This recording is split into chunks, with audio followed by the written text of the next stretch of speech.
চাং বৌদ্ধ ধর্মের প্রবক্তা বোধি ধর্মের মতো ধ্যানে বসিনি। অপেক্ষায় ছিলাম সূর্য মহাশয়ের। চা বাগানের সূর্যোদয় কখনো দেখা হয়নি। মেঘ লুকিয়ে রাখতে চেয়েছিল ভোরের সূর্যকে, কিন্তু সূর্যের হয়তো চা বাগানের এই নতুন অতিথিকে দেখারও স্বাদ জেগেছিল। তাই বাঁশখালীর চা বাগানে মিটিল স্বাদ।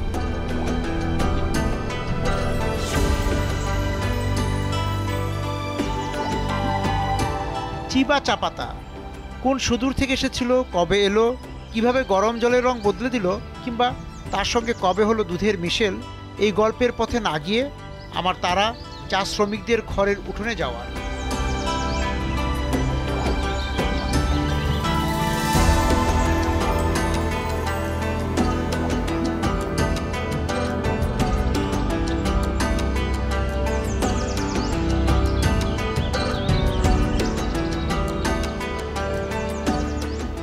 আপনারা আপনি চা বাগানে কতদিন? 30 বছর ধরে।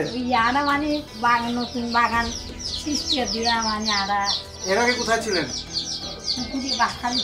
চা তুলে কারা কারা মানে? আর কাকুয়া দুয়া ছেলে দুয়া ছিল। ছেলেরা তুলে, মেয়েরা? না এরা আরা কি? মেয়েরাও তুলে। কয়জন আপনার ছেলে মেয়ে কয়জন?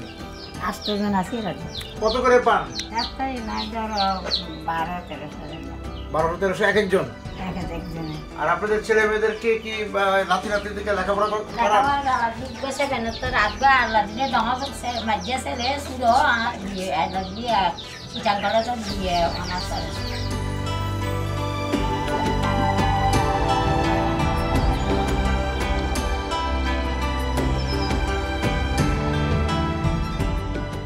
প্রায় 200 বছর আগে যখন সিলেট অঞ্চলে উৎপাদন শুরু হয়, তখন ভারতের দুর্ভিক্ষ পীড়িত এলাকা থেকে শ্রমিক নিয়ে আসা হয়। চা শ্রমিকদের কুলি বলে ডাকা হতো। এখনও কোথাও কোথাও কুলি ডাকের প্রচলন আছে।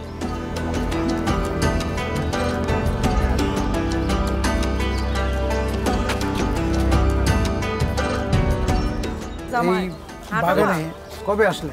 প্রায় আজকে আমার এখানে মোটামুটি 3 বছর আগে। 3 বছর। আগে কোন বাগানে ছিলেন?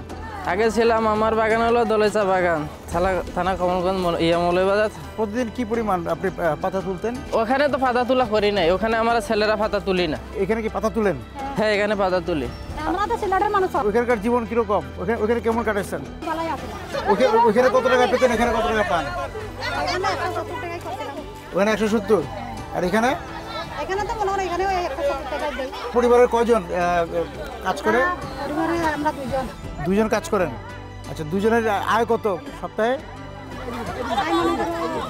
মানে 7.5 কাজ করলে আয় 900, 1100, 1400 পর্যন্ত এরকম পাবেন। এটা পাতি দেখি আর। পাতি দেখে। যেই টাকা পান ওই টাকা দিয়ে সংসার চলে? জিনিসের দাম কেমনে চলবে? চলে না স্যার, সবজির দাম এখন কি কষ্ট হয়। আপনাদের পরিবারের লোকজন কি অন্য পেশায় চলে যাচ্ছে? সবাই চা শ্রমিকে ঠিক থাকছে? পাতা না থাকলে তো আপনাদের আয় নাই।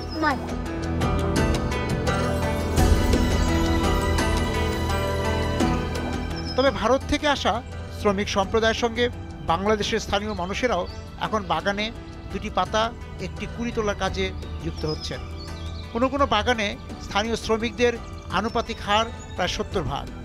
200-250 বছরে চায়ের বিপণনে যে চটক এসেছে, চায়ের স্বাদ বদলে দিতে বাজারের লড়াইটাও বেড়েছে, কিন্তু চা শ্রমিকদের জীবনের স্বাদ এখনও তেতো।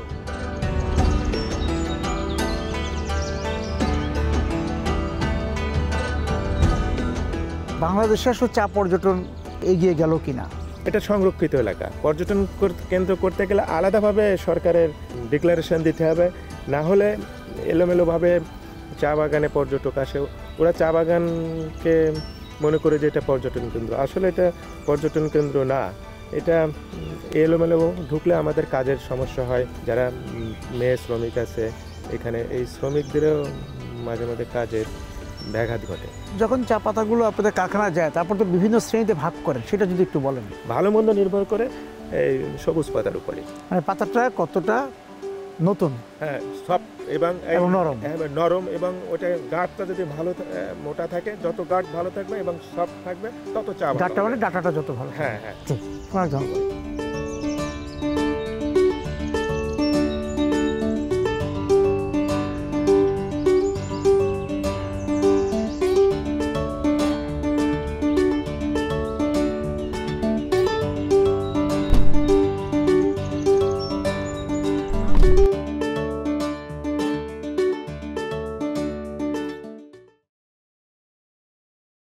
বিকাশে কম খরচে ক্যাশ আউটের লিমিট বেড়ে 50,000, প্রিয় এজেন্টও 2টা।